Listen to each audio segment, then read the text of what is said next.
Hey everybody, it's Rob from Flailthroughs. This is Gundam Battle Operation 2, and this is another guest video from Demolition Hound, who was in the red versus blue situation battle that came to PSN over the weekend. On the blue side here, we've got Demo and the Gym Sniper 2 with its relatively new beam rifle. We've got the Camphor, the Gundam Unit 4, the Goof, and I believe Blue Destiny Unit 1.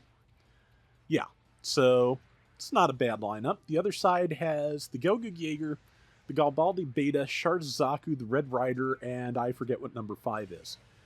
We will find out in a minute, I'm sure. But yeah, Sharzaku is actually it's basically a new mobile suit. It is the Zaku Type S with an added level of melee combo controller, so 2 hits, and also EX boost, which is apparently like the official, 1-year war mobile suit skill of Char Aznable.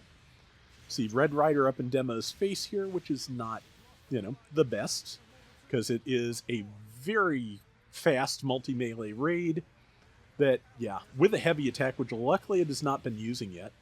But yeah, there's the Garibaldi. Demo's got shots on that. You can fire the new beam rifle about 4 times in succession, which, does overheat it, but Demo's down to 700 health, so that is the logical thing to do. Just get the kill. Luckily, number 3 in the Camphor was on the ball. The Red Rider is down and out of Demo's hair. And as you can see, the cooldown on that rifle, not that bad.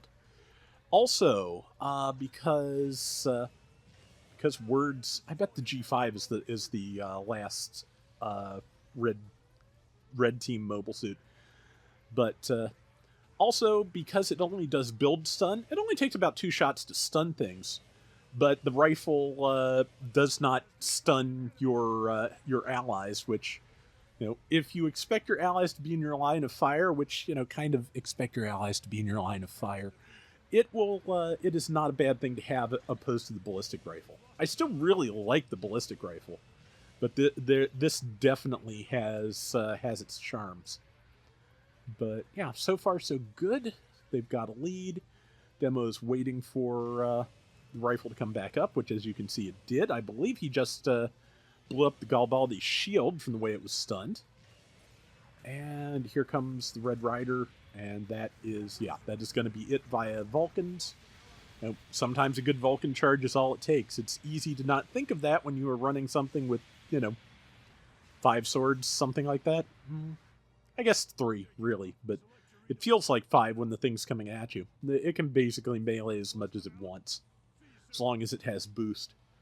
But yeah, don't overlook the Vulcans if there's not a lot of damage left to do. Okay, and support fire going out, and we are waiting on a suit. But yeah, like I said, I like the new rifle for the Gym Sniper. I'd love for that Sharzaku to get in the game at some point. We'll see what happens. They called it just a Zaku S with special skills for the situation battle in the description of the battle. But yep, that is definitely a G5, which that is a really dangerous counter sniper for a Gym Sniper too, because that Gatling has tremendous range, and if it also has the hyper beam rifle, that has pretty good range and just both charged and uncharged damage. It can be very scary. Both the G4 and G5 are pretty great at this point. Like I think it's the standard G5 that got overfeed to basically is the companion to the uncharged shot on the G4. And yeah, overfeed basically means that if you are running a bazooka, both of your major weapons come back when you press one time when you push the touchpad, which, yeah, in a pinch, really great thing to have. Problem, of course, being that if you are running the bazooka, that means you're down to the Vulcans, the sabers, and the beam spot guns when overfeed ends. So yeah, it's just a lot of times that is I think I'm about to die. Let's see if we can go all out for a second kind of skill.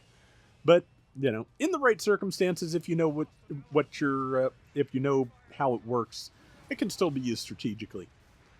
Good downswing from Demo. The Zaku managed to tackle through it and not fall down, but yeah, managed to catch it before it got him, and then he managed to stun and tackle hit and tackle the Garibaldi. So yeah, that is really that was a really good holdout for having an entire team bearing down on you. Demo's team is about one base bomb down, so someone is bombing the base. I have feelings about that. I feel like coordinating at their base might have been the better move, but also just it is hard to play defensively for a full 2 minutes, so maybe this will work out after all. Especially with some well-planted support fire that took out 2 separate mobile suits, which definitely gives the people at the base numerical advantage here. So yeah, it's a shame that rifle doesn't have piercing, because he could probably snipe right through the base. But as it is, came and got somebody while he was waiting, and see, didn't quite tag the bomber if they're still here, which I'm betting they are. It's going to be a question as to whether he can get this defuse done. He does have somebody watching his back, but if the bomber is here and okay, they're not. I was about to say, if the bomber is here and takes him out, there's not enough time to try again. So very wise of the other player to be on him to watch that. Looks like nobody got caught significantly in that support fire. So now they only have a minute left. And yeah, just throwing a grenade in there is smart, because if there is somebody down in there, that means that if they were at the terminal, he could have gotten them and made sure there was not a base bomb before the timer was too low for it to matter, which it now is. So yeah, now it's just a matter of taking things out. There's the Garibaldi. That's a good target for Demo. And let's see, also, yeah, good place for a grenade, because a lot of things to try and shoot around. And good shot there. And they got whatever else was there. So yeah, they have now wiped the enemy team again, I believe. And yeah, that is going to be it. They have a good solid lead with 20-some seconds left. I don't think there's even going to be much time for anybody to respawn. There's the Gelga Jaeger, but that's about it. Yeah, I think that's the Shard Zaku coming through as well. So yeah, that's all. Yeah, they had time to respawn, but yeah, they're not going to have much. I'm sure there's some people that are going to push really hard, like the Red Rider in particular. Yeah, going to come straight for Demo. But that is the round. That went really well. Yeah, good coordination by Demo's team. That was a fun round, and yeah, that was a good one. Be interesting to see. A couple of days they'll announce what the adjustments are for this weekend, but 93,000 damage, second in damage, 6 and 2, second in kills. Very nice. That is going to do it for today's Gundam Battle Operation 2. We will be back soon. Till next time, everybody take care and have fun. Later. So, kind of an interesting thing going on here. And you will probably know the answer to this not too long after you see this video, if you watch it when it goes up. But there is a G-Quux model kit scheduled to come out in Japan at the end of the week for about 2,400 yen, and we don't know what it is. So, yeah, they just announced there is a slot for an as yet unannounced G-Quux kit, and it'll be out on this date, and yeah, they did not announce what it was up to now. So odds are good it's going to feature in this week's episode, so that'll be interesting to see. There's a possibility it could also be the White Gundam or the Wartime Zaku, but yeah, those have been shown, so it would be kind of weird for those to not to go in one of those slots and not, have and not be formally announced for it. So I'm really thinking strongly it's going to be something from this week's episode.